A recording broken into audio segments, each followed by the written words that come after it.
బుడగలాంటి వాళ్ళం దేవతండి. నీ నామమున దేవతండి, మా కాపుదలకు దేవతండి, మా తోడు ఉన్నందుకే దేవతండి మేము జీవిస్తున్నాం దేవతండి. అలాగే దేవతండి, ఈ దినము చూడలేక ఎంతో మంది గతించిపోయినప్పటికీ దేవతండి, మమ్మల్ని సజీవ రెక్కల కింద కాచి కాపాడని నీకే లెక్కలేని స్తుతులు స్తోత్రాలు దేవతండి. అడగక ముందే అక్కర్లను తీర్చేవో దేవుడు దేవతండి, నీకే వందనాలు దేవతండి. ఓ దేవతండి, ఎంతమందిలో ఉన్న దేవతండి, నమ్మదగిన దేవుడు నీవే దేవతండి, నీకే వందనాలు దేవతండి. నీ నామం చొప్పున దేవతండి మేమందరం ఇక్కడ కూడి ఉండగా దేవతండి, మాతో కూడా నాతో దేవతండి మీరున్నారని నమ్ముతున్నాము దేవతండి. ప్రయాసపడి భారం మోస్తున్న సమస్తమైన జనులారా నా ఎద్దకరండి, నేను మీకు విశ్రాంతి కలిగి చేస్తానని చెప్పి ఉండగా దేవతండి, ప్రతి ఒక్క బిడ్డ దేవత ప్రయాసపడి దేవతండి ఈ వాక్యాన్ని వినుటకు ఏగిరిపడి దేవతండి నీ మందిరంలో అడుగు పెట్టి ఉండగా దేవతండి ఆ బిడ్డలకు దేవతండి మేలు కలుగులాగా సహాయం చేస్తారని నమ్ముతున్నాం దేవతండి. ఓ దేవతండి, ఎన్న వాక్యం దేవతండి విడిచిపెట్టకుండా దేవతండి హృదయంలో నెవరేసుకున్న భాగ్యం ప్రతి ఒక్క బిడ్డకి దయచేస్తారని నమ్ముతున్నాం దేవతండి. అలాగే దేవతండి ఈ యుద్ధము దేవతండి యెహోవాదే అని చెప్పి దేవతండి ముందుకు అడిగి సాగిపోవటకు దేవతండి కుటుంబంలో దేవతండి ఎన్నో సమస్యలతో ఉన్నారు దేవతండి. ఓ దేవతండి ఎన్నో ఇబ్బందులతో ఉన్నారు దేవతండి. ఓ దేవతండి ఎన్నో ఆర్థిక పరిస్థితుల్లో ఉన్నారు దేవతండి. అయినను దేవత ఆ బిడ్డలు విడవక ఎడబాయక దేవతండి మాతో నాతో దేవతండి మా అందరితో ఏకమై ఉన్న దేవుడా నీకే వందనాలు దేవతండి. ఓ దేవతండి, ఎవరైతే అవసరాలతో ఉన్నారో, ఎవరైతే ఇబ్బందులతో ఉన్నారో, ఎవరైతే రోగాలతో ఉన్నారో, ఎవరైతే మన సంతానం కోసం ఎదురు చూస్తున్నారో దేవతండి ఈ క్షణమందున దేవతండి వాళ్ళ కోరికలన్నీ తీర్చుము దేవతండి, నీకే వందనాలు దేవతండి. అలాగే దేవతండి అయ్యగారిని నీ సిలువ చాటును మరుగుపరుచుకునే దేవతండి అయ్యగారు లోతైన మర్మాలతో మా హృదయంలో దేవతండి నెవరు వేసుకుని భాగ్యం ప్రతి ఒక్క బిడ్డకి దయచేస్తారని నమ్ముచున్నాము దేవతండి. తనకిచ్చిన భార్యని తల్లిని దేవతండి, తనకిచ్చిన బిడ్డలని దేవతండి, అత్తగారిని దేవతండి, అందరినీ దేవుని జ్ఞాపకం చేసుకుని దేవతండి నీ సేవలో కొనసాగిపోవుటకు దేవతండి ఆ బిడ్డకి మంచి బలమును శక్తిని దయచేస్తారని నమ్ముచున్నాము దేవతండి. వచ్చిన వారి దేవతండి నువ్వే నడిపించారని నమ్ముచున్నాము దేవత. రావాల్సిన బిడ్డలు దేవత త్వరబడి నీ సన్నిధి నడిపిస్తారని ఓ దేవతండి ఇప్పటి వరకు పాడిన పాటల్లో దేవతండి జరిగిన ఆరాధనలో కూడా మీరే ఉన్నారని నమ్ముచున్నాం దేవతండి. ఇప్పుడు చెప్పబోయే దేవతండి ఓ వాక్యంలో కూడా మీరే ఉన్నారని నమ్ముచున్నాం. ఈ చిన్న పాటని పాత్రని చేర్చుకుని పాటని 10 జవాబు పంపుదామని త్వరగా వేసిన బట్టి అడిగి ప్రార్థిస్తున్నాం తండ్రి, ఆమేన్. ఆమేన్. అల్లరి చేయకుండా కూర్చోండి.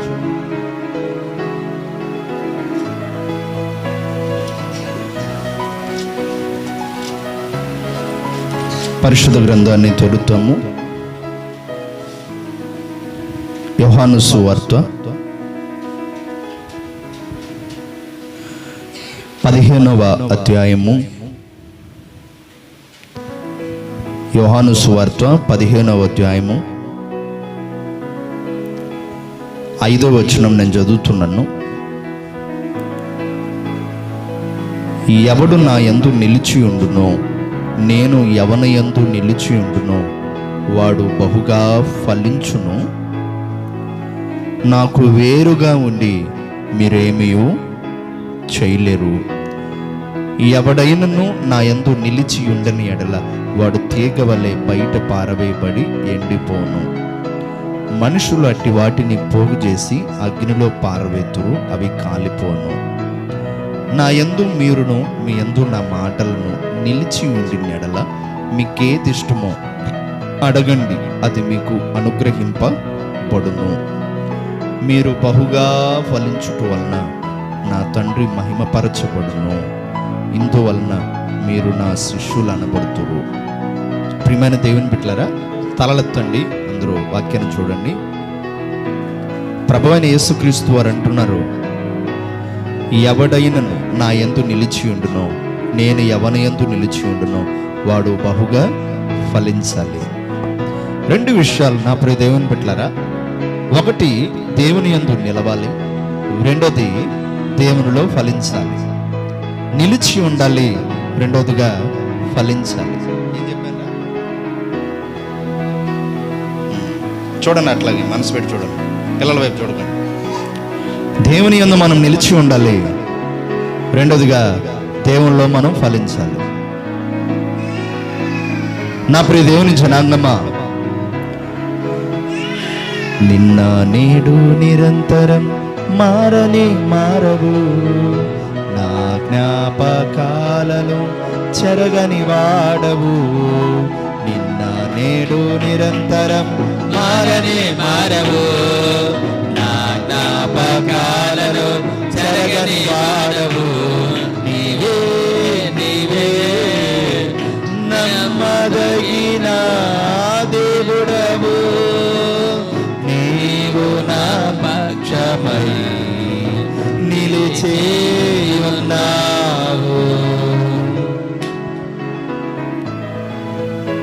ప్రియమైన దేవుని బిడ్డలారా, దేవుని యందు నిలిచి ఉండాలి. రెండోదిగా దేవునిలో మనం ఫలించాలి.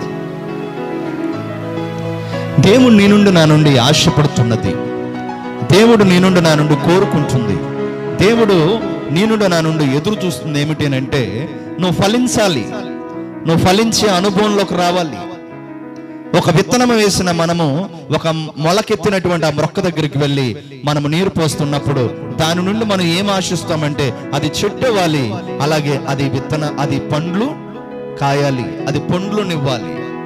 నా ప్రియ దేవుని బిడ్డలారా, అది పండ్లునివ్వాలని మనం ఎలా ఆశిస్తామో, అది ఫలించాలని మనం ఎలా ఆశిస్తామో, నా ప్రియ దేవుని బిడ్డలారా, నిన్ను నన్ను ఈ భూమి మీదకు పంపినటువంటి యేసుక్రీస్తు వారు నిన్ను నన్ను ప్రతి దినము, ప్రతి నెల, ప్రతి సంవత్సరము, ప్రతి క్షణము, ప్రతిరోజు కాపాడుతున్నటువంటి దేవాది దేవుడు, పోషిస్తున్న దేవుడు, సంరక్షిస్తున్న దేవుడు, సహాయపడుతున్న దేవుడు, కాచిదాచి కాపాడుతున్న దేవుడు నీ నుండి నా నుండి కోరుకుంటుంది ఏమిటి అంటే నువ్వు కూడా ఆయనలో ఏమవ్వాలి, అది ఫలించాలి. ఫలించకపోతే, పండ్లు కాయకపోతే ఒక చెట్టును అది మోడు బారిపోయిన చెట్టుగా, అది ఫలాలు ఇవ్వని చెట్టుగా ఎలా చూస్తామో, ప్రభువులో మనం కూడా ఫలించకపోతే ప్రభు కూడా మనల్ని చూసి ఆయన సంతోషపడడు. దేవుని నమ్మిన దినము నుండి నువ్వు దేవుని సన్నిధికి వస్తున్న దగ్గర నుండి రోజులు గడిచే కొద్దీ, నెలలు గడిచే కొద్దీ, సంవత్సరాలు గడిచే కొద్దీ నీలో ఏం కావాలంటే ఫలాలు రావాలి. అంటే నీలో ఎదుగుదల రావాలి, నీలో అభివృద్ధి రావాలి, నీలో ఫలించే అనుభవం రావాలి. నా యందు నిలిచి ఉండుడి, నేను మీ యందు నిలిచి ఉంటాను. నా యందు మీరు నిలిచి ఉంటే, మీ యందు నేను నిలిచి ఉంటే మీరు బహుగా ఫలిస్తారు. ఇప్పుడు మనం దేవునిలో బహుగా ఫలించాలంటే మనం ఎవరి యందు నిలిచి ఉండాలి? దేవుని యందు నిలిచి ఉండాలి. మొట్టమొదటి విషయం, మనం దేవునిలో నిలిచి ఉంటే, ప్రియమైన దేవుని పట్లరా, మన యందు దేవుడు నిలిచి ఉండటానికి అవకాశం ఉంటుంది. నా ప్రియ దేవుని జనాన్నమా, నిలిచి ఉన్న అనుభవం, ఒక స్తంభం ఎలా నిలిచి ఉంటుందో, ప్రియమైన దేవుని బిడ్డలారా, ఓ ఈఫిల్ టవర్ చూడండి ఎలా అది నిలిచి ఉంటుందో, ప్రియమైన దేవుని బిడ్డలారా, ఓ లైట్ హౌస్ చూడండి ఎలా నిలిచి ఉంటుందో, ప్రియమైన దేవుని బిడ్డలారా, ప్రభువులో మనం కూడా నిలిచి ఉన్న అనుభవంలోకి రావాలి. ఒక స్తంభం వలె, ప్రియమైన దేవుని బిడ్డలారా, ఒక పర్వతం వలె చూడండి, ఇటు ఓ లైట్ హౌస్ వలె, ఓ ఈఫిల్ టవర్ వలె, ఒక టవర్ వలె, ప్రియమైన దేవుని బిడ్డలారా, మనం దేవునిలో నిలిచి ఉన్న అనుభవాలలోకి మనం రావాలి. కొంతమంది చూడండి నిలిచి ఉండరు, వాళ్ళు ఎదుగో బొదుగో లేనట్లు ఉంటారు, వంగిన స్థితిలో ఉంటారు. ప్రియమైన దేవుని బిడ్డలారా, వంగిపోయిన స్థితిలో ఉంటారు. మనము దేవునిలో వంగిపోయిన స్థితిలో ఉండకూడదండి. చూడండి, ఇప్పుడు మనం దేవునిలో వంగిపోయిన స్థితిలో ఉండకూడదు. విశ్వాసములో మనం నిలిచి ఉండాలి, ప్రార్థనలో మనం నిలిచి ఉండాలి, భక్తి జీవితంలో మనం నిలిచి ఉండాలి, దేవునిని మనము సేవించే విషయంలో మనం నిలిచి ఉండాలి, దేవుని సన్నిధికి వచ్చే విషయంలో మనం నిలిచి ఉండాలి, వంగిపోకూడదు. రోజు చాలా మంది విశ్వాసులు, నా ప్రియ దేవుని బిడ్డలారా, ఎలా ఉన్నారంటే కొంతమంది వంగిన అనుభవంలో ఉన్నారు. వంగిన అనుభవంలో బైబిల్ గ్రంథంలో, ప్రియమైన దేవుని బిడ్డలారా, చూసినట్లయితే చూడండి, నేను చెప్తాను. ఓ స్త్రీ మందిరంలో ఉన్నది. ఆమె దాదాపు 18 ఏళ్ల నుండి నడుము వంగిపోయిన స్థితిలో ఆమె ఉన్నట్లుగా మనం ఇక్కడ చూస్తుండొచ్చు. నడుము వంగిపోయిన స్థితిలో ఉందంటండి 18 ఏళ్ల నుండి. మత్తయి సువార్త తీయండి, మత్తయి సువార్త 18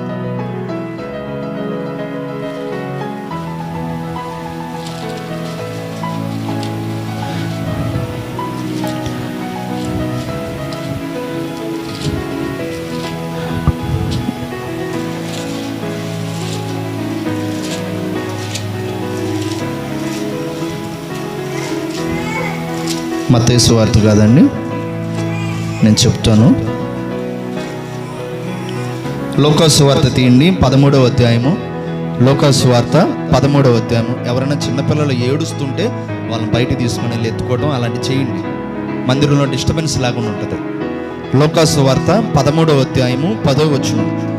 విశ్రాంతి దినమున ఆయన ఒక సమాజ మందిరములో బోధించున్నప్పుడు 18 ఏళ్ల నుండి బలహీనపరుచు దెయ్యము పట్టిన ఒక స్త్రీ అచ్చట ఉండెను.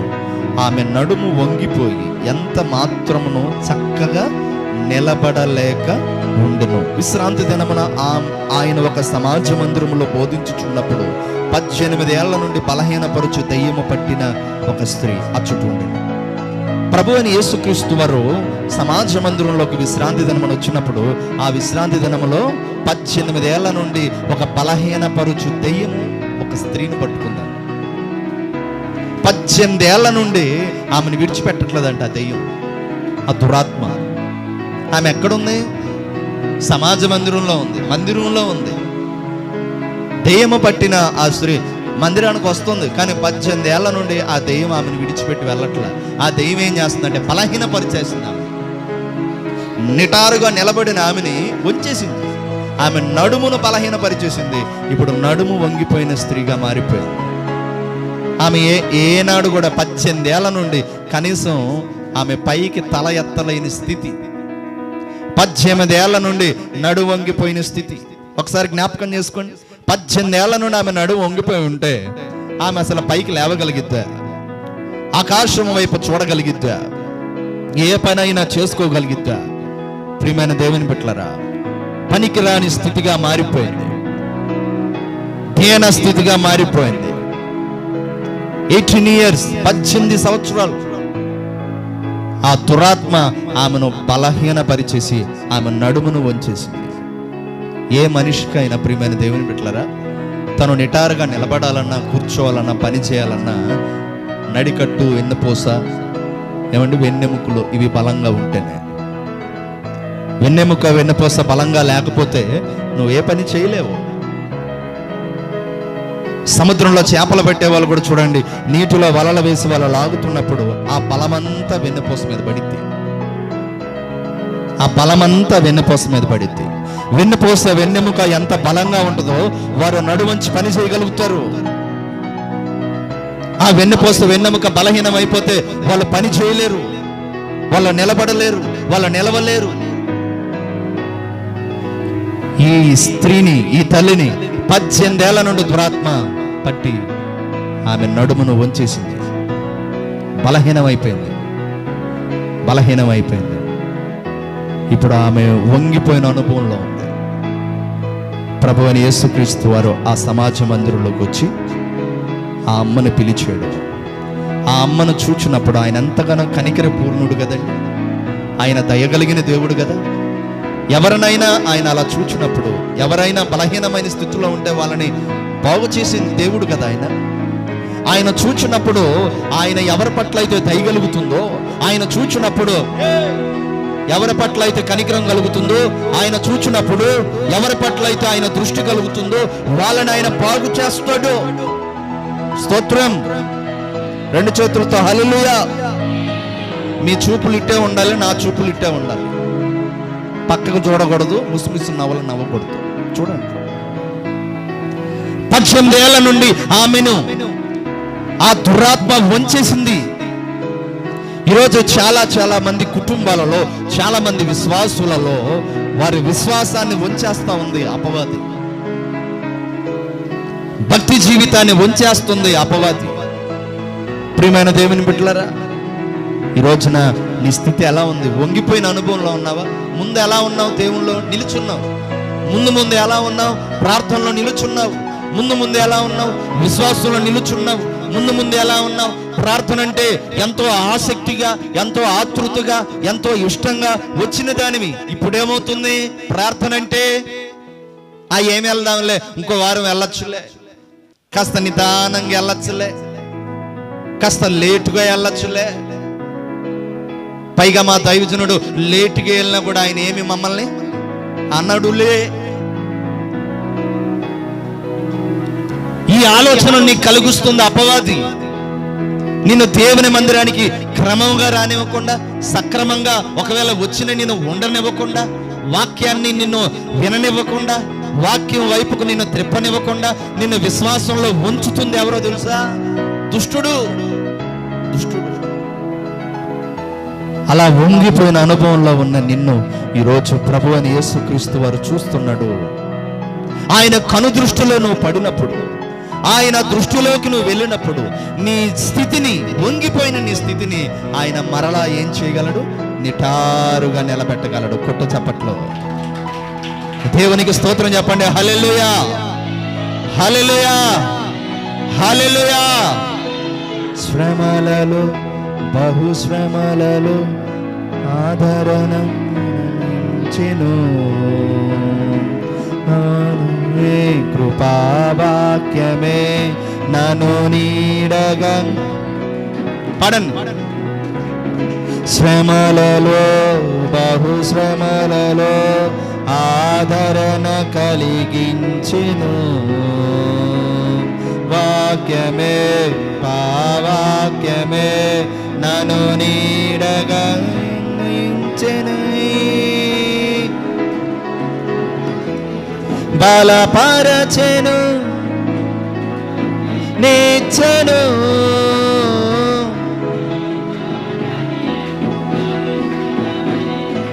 గాయములు కట్టెను. నీ మాటే మధురం రాజులకే, మహారాజువు కృప చూపే దేవుడవు, నడిపించే నజరేయుడా, కాపాడే కాపరివే. బోలో కృష్ణ మహారాజ్ కే. యేసు నామమున నీలో ఉన్న ప్రతి బలహీనతలను యేసయ్య తొలగించునుగాక. నీలో ఉన్నటువంటి ప్రతి విధమైన బంధకాలను కూడా ఈ దినమే నా యేసయ్య నీ నుండి తొలగించునుగాక. నిద్రాత్మ తొలగునుగాక. బలహీనపరుచు ఆత్మ యేసు నామమున నీలో నుండి నా యేసయ్య లయపరచునుగాక. వాక్యం వినటానికి నీకు ఇంట్రెస్ట్ ఉన్న నా దేవుడు పుట్టించునుగాక. వినండి, మన దేవుడు ఎలాంటి దేవుడు? నడిపించే నజరేయుడు, కాపాడే కాపరి, వంగిపోయిన అనుభవం కలిగిన వాళ్ళని నిటారుగా నిలబెట్టే దేవుడు. నీకు తెలీదు నువ్వు వంగిపోయి ఉన్నావు ఆత్మీయతలో.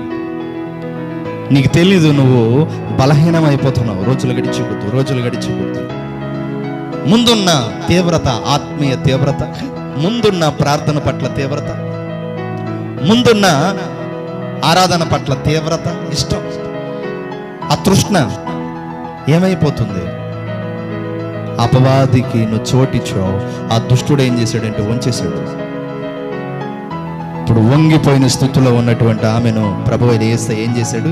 యేసు ఆమెను చూచి రమ్మని పిలిచాడు. స్తోత్రం. యేసు ఆమెను చూచిన వెంటనే ఆయన కలిగింది ఆలోచన. 18 ఏళ్ల నుండి ఈమెను దుష్టుడు వంచేశాడు. ఆమెను పిలుస్తున్నాడు. యేసు ఆమెను చూచి రమ్మని పిలిచి, అమ్మా, నీ బలహీనత నుండి విడుదల పొంది ఉన్నావని ఆమెతో చెప్పి ఆమె మీద చేతులుంచి గానే ఆమె చక్కగా నిలబడి దేవుని మహిమపరిచిందంట. కొట్టని చప్పట్లు ఒకసారి స్తోత్రం చెప్పండి ఒకసారి. హల్లెలూయా. ఆమె మీద చేతులుంచగానే, యేసయ్య అలా చేతులుంచగానే ఆమె చక్కగా నిలబడింది. ఈరోజు ఎవరైతే ఏ స్థితిలో ఉన్నారో, ఏ బలహీనమైన పరిస్థితిలో ఉన్నారో, ఆత్మీయతలో వంగిపోయి ఉన్నావా? ప్రార్థనలో వంగిపోయావా? భక్తిలో వంగిపోయావా? విశ్వాసంలో వంగిపోయావా? లేకపోతే నీ శరీరానికి వచ్చినటువంటి వ్యాధి బాధలను బట్టి రోజు రోజుకి బలహీనమవుతున్నావా? దేవుని మందిరంలోకి వచ్చావు, యేసయ్య దగ్గరకు వచ్చావు, యేసు పాదాల దగ్గరకు వచ్చావు.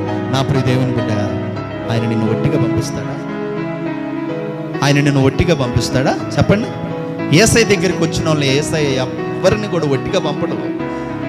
బలహీనులను ఆయన ఏం చేస్తాడు? బాగు చేసి పంపిస్తాడు. స్తోత్రం.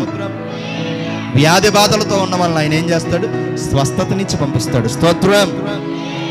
మనసుకు నెమ్మది లేకుండా ఇక్కడికి వచ్చి కూర్చున్న వాళ్ళకి దేవుడు ఏం చేస్తాడు? నెమ్మదినిచ్చి పంపిస్తాడు. స్తోత్రం. కంటి నిండా సంతోషము లేక, గుండె నిండా ఆనందము లేక, ప్రియమైన దేవుని బిడ్డలారా, జరుగుతున్న పరిస్థితులు, జరుగుతున్న పర్యావరణములు అన్ని చూస్తూ ఇదిగో మనసెంతో వేదనతో వచ్చి కూర్చున్న వాళ్ళకి దేవుడు ఏం చేస్తాడంటే వాళ్ళను చూచినప్పుడే ఆయన ఆలోచన చేస్తాడు, ఎవరెవరికి ఏది అవసరమో అది వారికి నేను ఇవ్వాలి. వెంటనే ఆమెను చక్కగా నిలబడి ఆమె దేవుని మహిమపరిచింది. 18 సంవత్సరాల నుంచి నడు వంగిపోయింది. 18 ఏళ్ల నుండి ఇంటికి భారమైపోయింది. 18 ఏళ్ల నుండి ఆమెను ఎవరో పట్టించుకోవట్లా. 18 ఏళ్ల నుండి ఆమెను ఎవరో అదిగో ప్రేమించట్లా, ఆమెకెవరో ఆదరించట్లా, ఆమెకెవరో సహకరించట్లా, ఆమెకెవరో సహాయపడట్లా. 1 రోజా 2 రోజుల 18 ఏళ్ళు ఎంత దుఃఖం అనిపించుంటుందండి.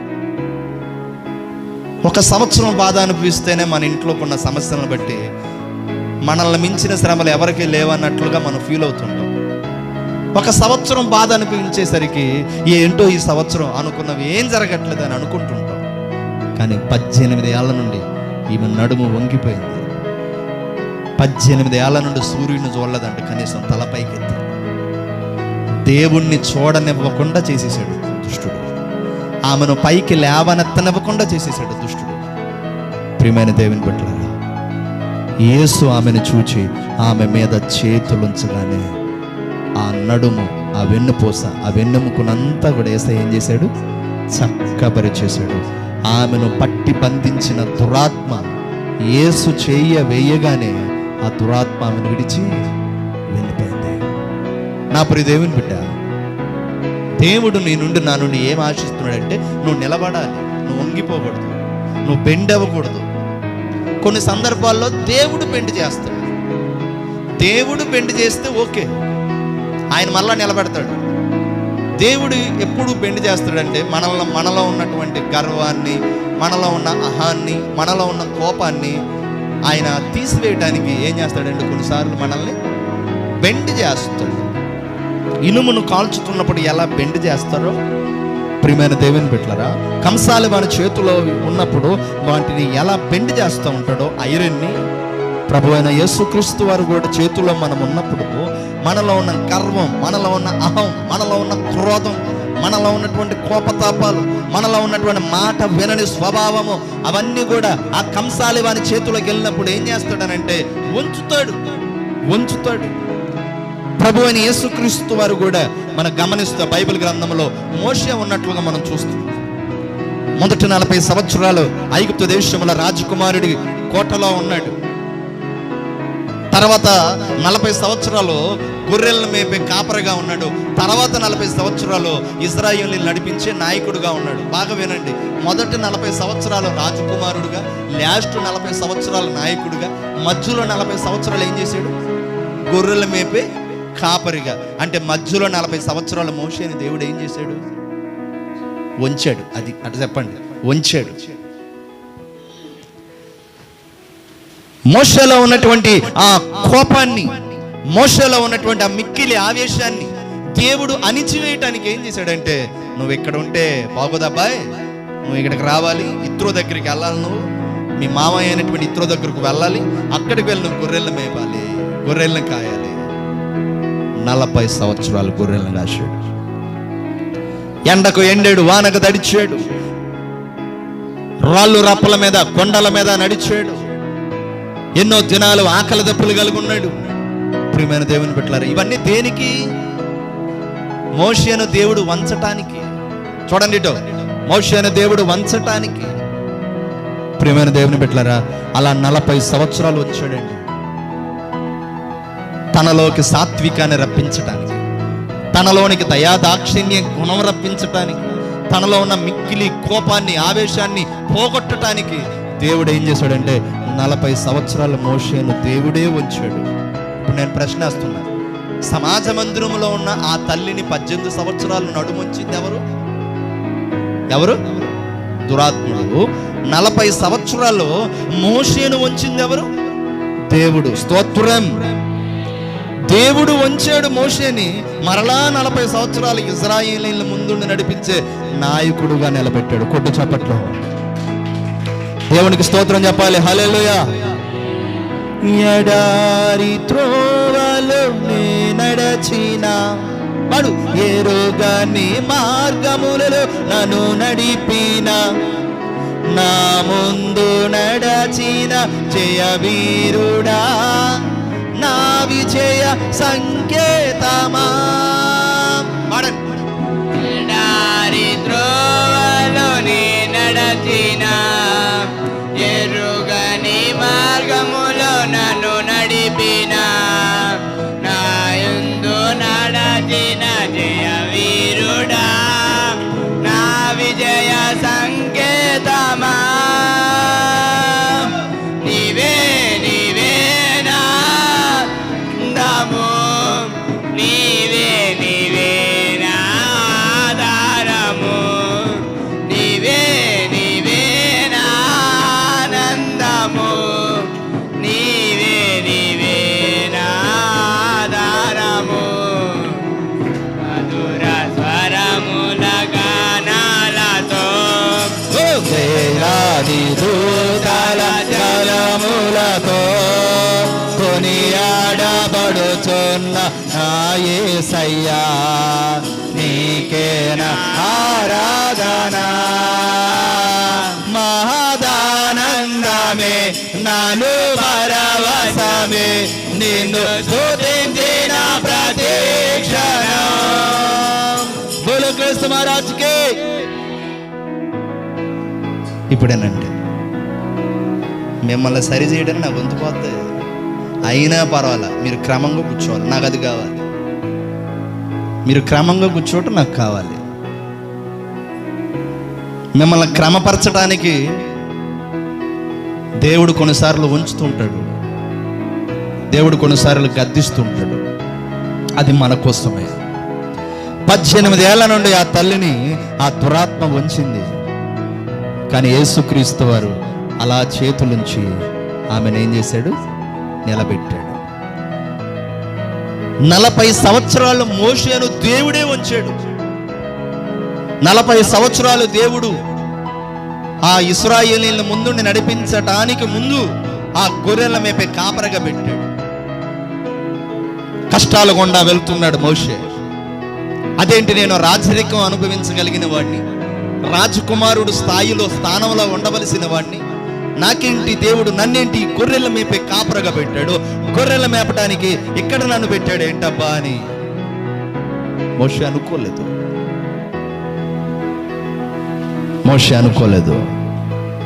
ప్రియమైన దేవుని బిడ్డలారా, కొన్నిసార్లు దేవుడిని మందిరానికి నువ్వు క్రమంగా వస్తున్నా, చూడండి నా వైపు, కొన్నిసార్లు దేవుని సన్నిధికి నువ్వు రెగ్యులర్గా వస్తున్నా, దేవుని వాక్యాలను చక్కగా వింటున్నా, కొన్నిసార్లు దేవుడే నిన్ను ఎడారి మార్గాల గుండా నడిపిస్తుంటాడు. కష్టాల గుండా కొన్నిసార్లు దేవుడు నడిపిస్తుంటాడు, ఇబ్బందుల గుండా నడిపిస్తుంటాడు. ఎందుకో తెలుసా? నిన్ను వంచటానికి. నిన్ను వంచకపోతే నీ కళ్ళు తలకెక్కుతాయేమో అని. చూడండి, చాలాసార్లు మనకి ప్రియమైన దేవుని బిడ్డలారా, మనకన్నీ సమకూడినప్పుడు, మనం అనుకున్నవన్నీ జరుగుతున్నప్పుడు మన కళ్ళు తల మీద ఉంటాయి. మన దేవుని లెక్క చేస్తామా? ప్రార్థనకు వస్తామా? అప్పులు బాగున్నది, అసలు ప్రార్థన మానుతామా? చెప్పండి చెల్లిలో దయలమ్మా. అప్పులు బాగా ఎక్కువగా ఉన్నాయి, అలా అని మీరు అప్పులు పాలు అవ్వాలని కాదు నేను అంటాను. అప్పులు ఉండని అసలు మందిరం వదులుతావా? చెప్పండి, నోరు తెరవండి రా. వదలం. ఇబ్బందులు ఉండని మందిరానికి వదులుతావా? మందిరానికి వదలకుండా వస్తావు. అప్పుడు ఎంత శ్రద్ధో. అయ్యగారిని ఇంటికి వస్తే అయ్యగారు కుర్చీలో కూర్చొని దుమ్మంటుకుంటే తుడిచి మరీ కూర్చోబెడతావు. ఎప్పుడు? అప్పుల్లో ఉన్నప్పుడు. చూడండి, ఇబ్బందుల్లో ఉన్నప్పుడు, కష్టంలో ఉన్నప్పుడు దైవజనుడు మీ ఇంటికి వస్తే అసలు కుర్చీకి అంటుకున్న దుమ్మును ధూళిని కూడా నీట్గా తుడిచి కొత్త కుర్చీగా చేసి మరీ కూర్చోబెడతావు. అయ్యగారు నా ఇంట్లో ఇన్ని ఇబ్బందులు అయ్యారు, ఇన్ని శ్రమలు అయ్యారు, ఇన్ని సమస్యలు అయ్యారు, అసలు ప్రార్థన చేయండి అయ్యగారు శుక్రవారం 8ంటికి ప్రార్థన అయ్యగారు పాపం అమాయకుడు కదా, 11ంటికి 10ంటికి వచ్చేస్తున్నాయి. వస్తావు. శనివారం పూట ప్రార్థన ఏమైనా ఉంటుందా? ఉండిద్దాం. 7 గంటల ప్రార్థన వినండి. 7 గంటలుగా 6ంటికే వచ్చి కూర్చుంటాం. ఆదివారం పూట 8ంటికి దగ్గర ఆరాధన అమ్మ 10 గంటలకమ్మ 10ంటికి 9ంటికి పరిగెత్తుకుని వచ్చి కూర్చుతాం. 9ంటికే 10 పరిగెత్తుకుని వచ్చి కూర్చుంటాం. నీ గురించి ప్రార్థనలు సంఘం ప్రార్థనలు చేస్తుంటే నువ్వు ప్రార్థన చేస్తావు, దైవజనుల ప్రార్థనలు చేస్తారు. ప్రతి ప్రార్థనకి అటెండ్ అవుతున్నావు. సంవత్సరం తిరిగేసరికల్లా నీకున్న అప్పులన్నీ దేవుని మహాకృపను బట్టి ఏమైపోయినాయి? తీరిపోయినాయి. ఇంటికి వచ్చాడు అయ్యగారు, కుర్చీ ఆడుంది, నువ్వు ఎక్కడో వంటగదిలో ఉన్నావు. అమ్మ వందనాలమ్మా అని అంటే పట్టించుకోవట్లేదు నువ్వు అసలు. అమ్మ కుర్చీ వేయండి అమ్మ అంటే అయ్యగారు అక్కడ కుర్చీ ఉంది కాస్త లాక్కుని వెళ్ళి కూర్చోండి. ఇంతకుముందు కుర్చీ కంటుకున్న దుమ్ములు కూడా తుడిచు, ఇప్పుడు కనీసం కుర్చీ కూడా వేయట్లా. ఎందుకో? నీ అప్పులు తీరిపోయినాయి. శుక్రవారం పూట ప్రార్థనకి ఏమ్మా రావట్లేదంటే రావాలనిపిస్తుంది, కానీ ఆ టయానికి ఏదో ఒక విధంగా పని పడుతుంది అయ్యారు. ఒకప్పుడు మరి శుక్రవారం 10ంటికే వచ్చి కూర్చున్నావు, అప్పుడు నీకు అప్పులు ఉన్నాయి, ఇప్పుడు లేవు. అప్పుడు నీకు ఇబ్బందులు ఉన్నాయి, ఇప్పుడు లేవు. అప్పుడు నీకు కష్టాలు ఉన్నాయి, ఇప్పుడు లేవు. అప్పుడు నీకు శ్రమలు ఉన్నాయి, ఇప్పుడు లేవు. అందుకే దేవుడు ఏం చేస్తాడంటే అప్పులన్నీ తీర్చేస్తే, ఇబ్బందులన్నీ ఒక్కసారిగా తీర్చేస్తే నీ కళ్ళు నెత్తికొస్తాయి. నువ్వు దేవుని సన్నిధికి సక్రమంగా రావు, నువ్వు దేవుణ్ణి పట్టించుకోవు, దైవ సేవకులను పట్టించుకోవు, నీకు నచ్చినట్టుగా తిరుగుతుంటావని దేవుడు ఏం చేస్తాడంటే అన్నీ ఒక్కసారిగా తీయడు. కొన్ని పెడుతుంటాడు ముళ్ళులు, కొన్ని పెడుతుంటాడు ఇబ్బందులు, కొన్ని పెడుతుంటాడు కష్టాలు. వాటన్నిటిలో మరలా నువ్వు దేవుని సన్నిధికి క్రమంగా వస్తూ ఉంటే ఆయన నిన్ను ఏం చేస్తాడంటే మరలా ఉన్నతమైన స్థితికి తీసుకొని వెళ్తాడు. ఆయన చప్పట్లు కొట్టండి ఒకసారి, దేవునికి స్తోత్రం చెప్పండి, హల్లెలూయా. అలా అని మనల్ని అప్పుల్లోనే ఉంచుడు, అలా అని మనల్ని ఇబ్బందుల్లోనే ఉంచుడు, అలా అని ఒక్కసారిగా అన్నీ తీసేయడు. ఒక్కసారిగా అన్ని తీసేస్తే అబ్బా అసలు లెక్క చేస్తాం, మనం లెక్క చేయం. మనల్ని సృష్టించిన సృష్టికర్త దేవుడని యెహోవాకు మన స్వభావం ఎలాంటిదో ఆయన తెలియదా? అందుకే నిన్ను దేవుడు వంచటానికి, మోకరింప చేయటానికి, నిన్ను నలగొట్టడానికి దేవుడు కొన్ని పంపిస్తాడు నీ జీవితంలోకి. ఇవి తొలగించు ప్రభువా, తొలగించు ప్రభువా అని మనం ఎప్పుడు ప్రార్థన చేయకూడదు. నీ చిత్తమే జరుగునుగాక, నీ చిత్తమే జరుగునుగాక, నీ చిత్తమే జరుగునుగాక అని ప్రార్థన చేయాలి. సంపూర్ణమైన నీ చిత్తమే, అనుకూలమైన సంకల్పమే సమూయేలుకివ్వండి. జరిగించుచున్నావు నన్ను విడువక, నా ధైర్యము నీవేగా, సంపూర్ణమైన నీ చిత్రమే, అనుకూలమైన సంకల్పమే, జరిగించుచున్నావు నన్ను విడవగా, నా ధైర్యము నీవేగా, నీవే నీవే నా జయ గీతము, నీవే నీవే నా శృతి గీతము, నీవే నీవే నా జయ గీతము, నీవే నీవే నా శృతి గీతము. సుమధుర స్వరముల గానాలతో, వేలాది దూతల దళములతో కొనియాడబడుచున్న నా యేసయ్యా, నీకే ఆరాధన. దేవునికి ఒకసారి స్తోత్రం చెల్లించండి, హల్లెలూయా.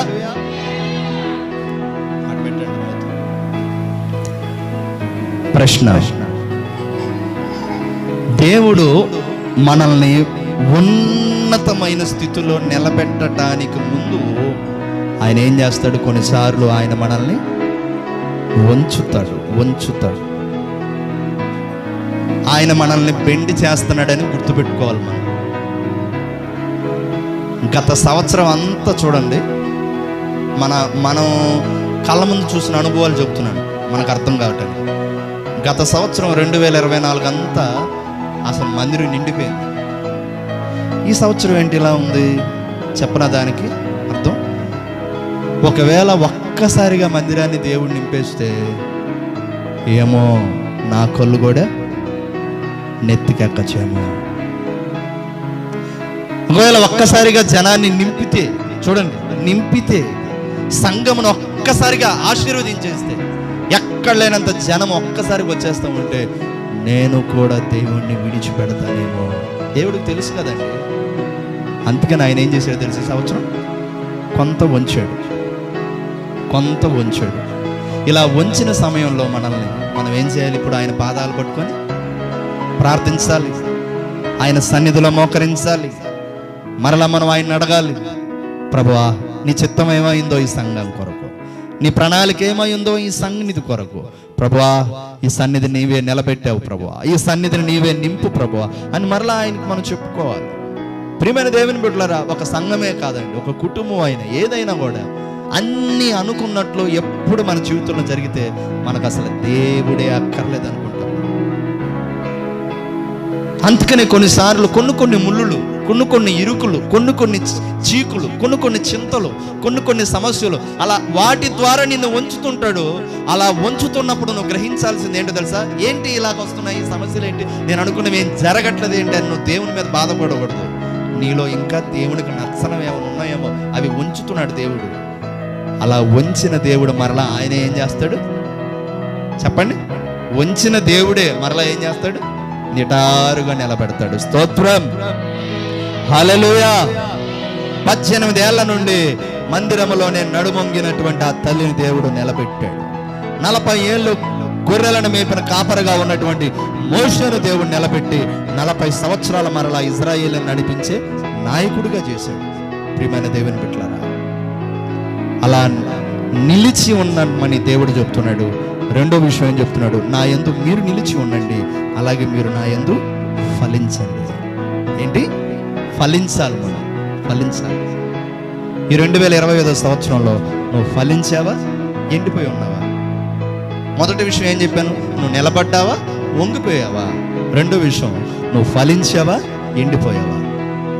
ప్రియమైన దేవుని బిడ్డలారా, అంజూరపు చెట్టు దగ్గరికి యేసుక్రీస్తు వారు వచ్చాడు. అంజూరపు చెట్టు దగ్గరికి వస్తే చూస్తున్నాడు. 3 ఏళ్ల నుండి ఆ చెట్టు ఎలా ఉంది? చెట్టుగానే ఉంది, ఆకులు పచ్చగానే ఉన్నాయి, చెట్టు బంగారంగా బాగుంది. కానీ 3 ఏళ్ల నుండి అది ఫలాలు కాస్తుందా? కాయట్లా. 3 సంవత్సరాల నుండి ఇది చెట్టుగానే ఉంది, కానీ ఇది కాయలు కాయట్లేదులేండి. దేవుడు ఏం చేశాడు తెలుసా? నరికేయమని ఆజ్ఞించాడు. అప్పుడున్న కాపర ఏమంటున్నాడంటే, అయ్యా ఇంకొక సంవత్సరం అవకాశం అయ్యా, ఇంకొక సంవత్సరం అవకాశం అయ్యా, ఒక్క సంవత్సరం అవకాశం అయ్యా. దీని చుట్టూ మరలా పాది చేసి తవ్వి దీనికి మరలా ఎరువేసి మరలా నువ్వు వచ్చేసరికల్లా ఇది పండేటట్టు కాయలు కాసేటట్టు చేస్తాను, అవకాశం అయ్యా. బాగా గమనించండి, అక్కడ అంజూరపు చెట్టు సంఘానికి గుర్తు. అక్కడ నరికివేయమని చెప్పినోడేమో తండ్రి అయిన దేవుడు గుర్తు. నరకొద్దయ్యా, నరకొద్దు, ఒక సంవత్సరం అవకాశం అయ్యా, మరలా నేను తవ్వుతాను, మరలా దీనికి ఎరువు వేస్తాను, మరలా దీనికి మందు వేస్తాను, మరలా దీని చుట్టూ కంచె వేస్తాను, మరలా దీనికి నీరు పోస్తాను, నువ్వు వచ్చేసరికల్లా ఫలింపజేసేటట్టు చేస్తానయ్యా అని బ్రతుములాడుకుంటున్న ఆయన ఎవరు? సేవకుడు. చూడండి, తండ్రి అయిన దేవుడు చూస్తుంటే సంఘము ఫలించట్ల, తండ్రి అయిన దేవుడు చూస్తుంటే సంఘము వృద్ధి చెందట్ల, తండ్రి అయిన దేవుడు చూస్తుంటే అదిగో సంఘము ఆత్మీయతలో, సంఘము ప్రార్థనలో, సంఘము భక్తిలో, సంఘము ప్రార్థనలలో, సభలలో, సువార్తలలో, దేవునికి ఇచ్చే విషయంలో వీరు ఎదగట్లా, వీళ్ళు ఫలాలు కాయట్లా. వీళ్ళు ఫలాలు కాయకపోయేసరికి తండ్రి అయిన దేవుడు చూస్తున్నాడు. చూసి ఆయన బాధపడుతున్నాడు. ఈ సంఘం కొరకైనా నా ఏకైక కుమారుడైన యేసయ్యను ఈ భూమి మీదకి పంపి రక్తాన్ని చిందింపజేసి ప్రాణం పెట్టేటట్టు చేశానే. ఈ సంఘం కొరకైనా నా కుమారుడు యేసయ్య బలి అయిపోయాడు, ఈ సంఘం కొరకైనా నా కుమారుడు యేసయ్య తన ప్రాణమే పెట్టాడని ఆయన ఏం చేస్తాడు? కొన్నిసార్లు తన ఉగ్రతను పంపాలని చూస్తాడు, తన కోపాన్ని పంపాలని చూసినప్పుడు మీ ముందు వాక్యం చెప్తున్న సేవకులు ఏం చేస్తారు తెలుసా? తండ్రి కోపము మీ మీదకి పడనివ్వకుండా అడ్డుగా నిలబడతాడు సేవకుడు. స్తోత్రం. మీ మీదకే ఉగ్రత రాకుండా, మీ మీదకే దేవుని కోపం రాకుండా, మీరు అనేక సార్లు దారి తప్పుతున్నా, అనేక సార్లు అక్రమంలోనికి వెళ్తున్నా, అనేక సార్లు లోకం వైపుకు మీరు తిరుగుతున్నా, అనేక సార్లు మీరు మందిరానికి క్రమంగా రాకపోతున్నా, దేవునిలో సరిగ్గా ఉండకపోతున్నా కూడా దేవుని కోపం మీ మీదకు రానివ్వకుండా ఆయన కోపం తన మీద కన్నా పంపించని బ్రతిమలాడుకునేవారు ఎవరో తెలుసా? సేవకుడు. ఈరోజు అలాంటి సేవకులు అంటే చాలా మందికి చిన్న చూపు. దైవజనుడు అంటే ఎవరో తెలుసా?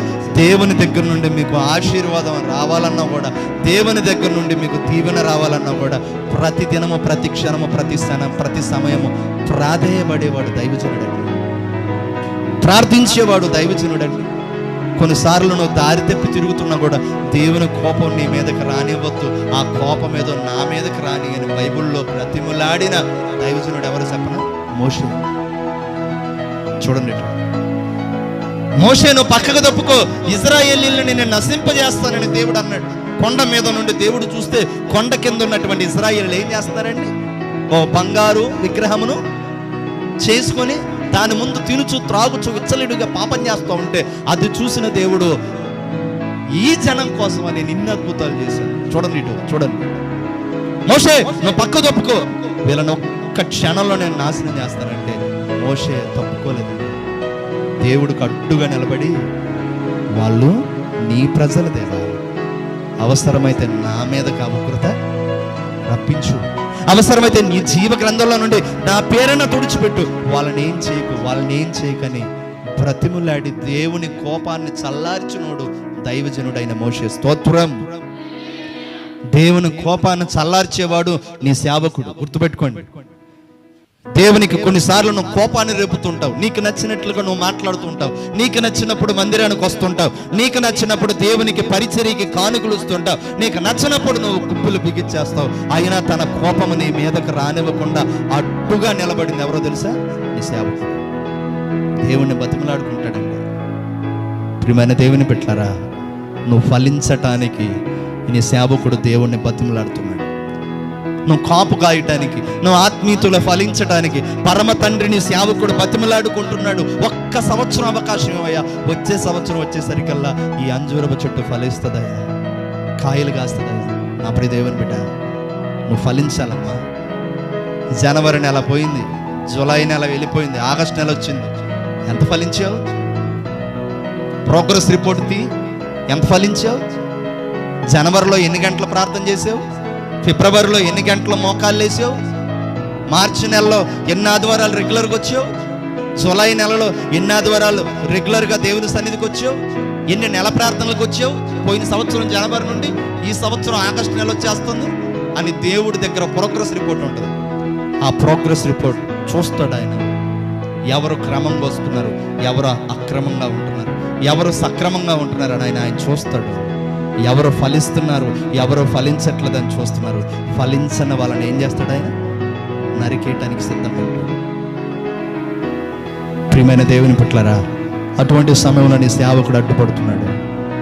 ఆ సేవకుడిని ప్రేమించండి, ఆ సేవకుడిని గౌరవంగా చూడండి, ఆ సేవకుడిని మర్యాదగా చూడండి, ఆ సేవకుడిని గౌరవప్రదంగా వాళ్ళని సన్మానించండి. ఏ సేవకులైనా మన ఇళ్ళ దగ్గరకు వచ్చిన మన సేవకుల్ని మనం ఎంతగా గౌరవిస్తామో, ఎంతగా మర్యాద ఇస్తామో, ఎంత ప్రేమనిస్తామో, మీ కొరకు దినదినము దేవునితో చెప్పుకుంటూ మీకు కావలసినవన్నీ మీ దగ్గరకు వచ్చేటట్టుగా చేస్తున్నది ఎవరో తెలుసా? మీ సేవకుడు. దేవునికే మహిమ కలుగును గాక. హల్లెలూయా. మనం నిలబడాలి, ఒకటి. రెండవదిగా మనం ఫలించాలి. మూడవదిగా చెప్పి ముగిస్తాను. మనం నిలబడినప్పుడు మనం దేవునిలో ఫలించినప్పుడు మనం ఏది అడుగుతామో దేవుడు మనకు అది ఇచ్చును గాక. వేలాది నదులన్నీ నీ మహిమను, అంగపు పొంగులు నీ బలమును, పర్వత శ్రేణులు నీ కీర్తినే ప్రకటించుచున్నవేగా. పాడండి. వేలాది నదులన్నీ నీ మహిమను, గజ్జలు కొట్టు, రంగపు పొంగులు నీ బలములు, పర్వత శ్రేణులు నీ బలమును ప్రకటించుచున్నవిగా.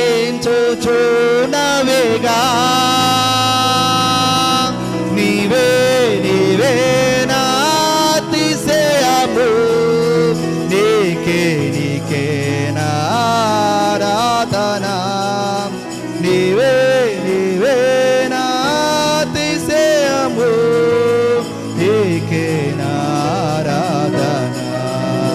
సుమధుర స్వరముల గానాలతో వేలాది దూతల కలములతో కొనియాడబడుచున్న నా యేసయ్యా, నీకేన ఆరాధన. బోలో కృష్ణ మహారాజ్కి. మూడో విషయం ఏంటండి, మీకేది ఇష్టమో అది అడగండి, అది ఆయన మీకు ఇస్తాడు. ఇప్పుడు ఇంతసేపు అన్నారుగా, చెప్పండి. ఆయనలో నిలిచి ఉండాలి, ఆయనలో ఫలించాలి.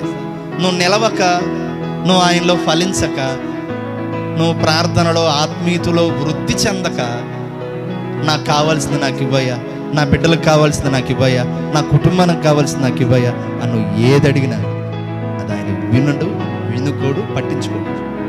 నేనైనా నీవైనా ఎవ్వరైనా నా యందు మీరును మీ యందు నా మాటలు నిలిచి ఉన్న ఎడల మీకేది ఇష్టం అడగండి. దేవుని సన్నిధికి వచ్చాం మేము. చాలామందికి చాలా అవసరాలు ఉన్నాయిగా. కొంతమంది తల్లులకు బిడ్డలకు ఉద్యోగాలని, కొంతమందికి ఆర్థిక సమస్యలు పోవాలని, కొంతమంది భర్తలు మారాలని, ఏమండి, కొంతమంది ఉన్నతమైన స్థితిలోకి రావాలని, కొంతమంది కుటుంబంలో ఉన్న వేదనలు వ్యాధి బాధలు పోవాలని, రకరకాల అవసరాలు ఉన్నాయిగా. అవన్నీ మీరు అడిగే ముందు ఈ రెండు విషయాలు గుర్తుపెట్టుకోండి. నేను దేవునిలో నిలిచి ఉన్నానా లేదా, నేను దేవునిలో ఫలించానా లేదా. నేను దేవునిలో నిలిచి ఉండి, నేను దేవునిలో ఫలించి ఉండి, అప్పుడు నేను దేవుణ్ణి ఏది అడిగినా నువ్వు అడిగిన దానికంటే రెట్టింపుగా నా దేవుడు నీకు ఇచ్చునుగాక. నువ్వు అడిగిన దానికంటే గొప్పగా నా దేవుడు నీ ఆశను తీర్చునుగాక. నువ్వు అడిగిన దానికంటే, ఊహించిన దానికంటే ప్రభు అయిన యేసుక్రీస్తు వారు తన మహిమలో నీ ప్రతి అవసరమును తీర్చునుగాక. కలుమూసుకోండి. ఈ మాటలో దేవుడు దీవించి ఆశీర్వదించునుగాక. ఆమేన్. మన మధ్యలో అమ్మగారు ప్రార్థన చేస్తారు. ప్రార్థన చేసుకుందాం.